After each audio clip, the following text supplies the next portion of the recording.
انو میں آپ سے مخاطب ہوں، اللہ کو بوڑھے کی توبہ بھی پسند ہے، اللہ کو ہر ایک شخص کی توبہ پسند ہے، لیکن یہ بات ذہن میں رکھو کہ میرے اللہ کو جوان کی توبہ بہت زیادہ پسند ہے۔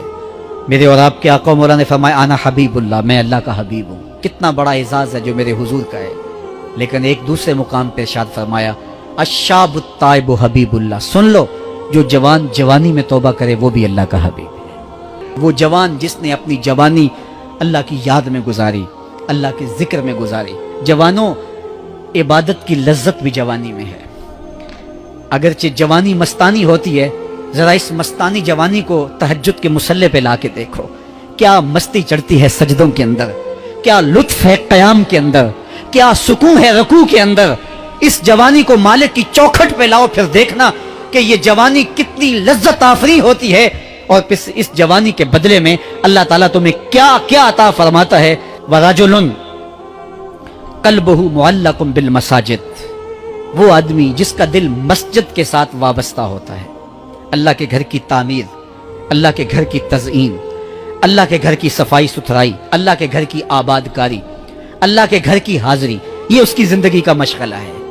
مسجد کے ساتھ وابستہ ہے، اس کو جنون ہے اللہ کا گھر خوبصورت ہو، اس کو جنون ہے اللہ کے گھر میں رونق ہو، اس کو جنون ہے کہ اللہ کے گھر میں صفائی ستھرائی ہو، پاکیزگی ہو، لوگوں کا آنا ہو، اور لوگوں کا مسجد سے ربط ہو، اور مسجد کی حفاظت اس نے اپنے ذمے لی ہوئی ہے، مسجد کے کام وہ غلاموں کی طرح کرتا ہے۔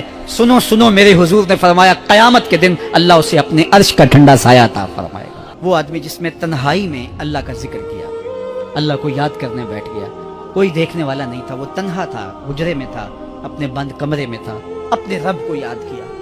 اللہ کی یاد کرتے کرتے اس کی آنکھوں سے آنسو ٹپکنے لگے، اس کی آنکھیں آنسوں کا خراج دینے لگی۔ تو میرے اور آپ کے آقا و مولا نے فرمایا کہ یہ آنسو اتنے قیمتی ہیں، ان آنسوں کے بدلے میں قیامت کے دن اسے عرش الہی کا سایہ نصیب ہوگا، عرش الہی کا سایہ اسے نصیب ہوگا ان آنسوں کے بدلے میں۔ رومی علیہ رحمہ فرماتے ہیں جہاں پانی گرتا ہے وہاں سبزہ اگتا ہے، جہاں آنسو گرتے ہیں وہاں رحمت اترتی ہے۔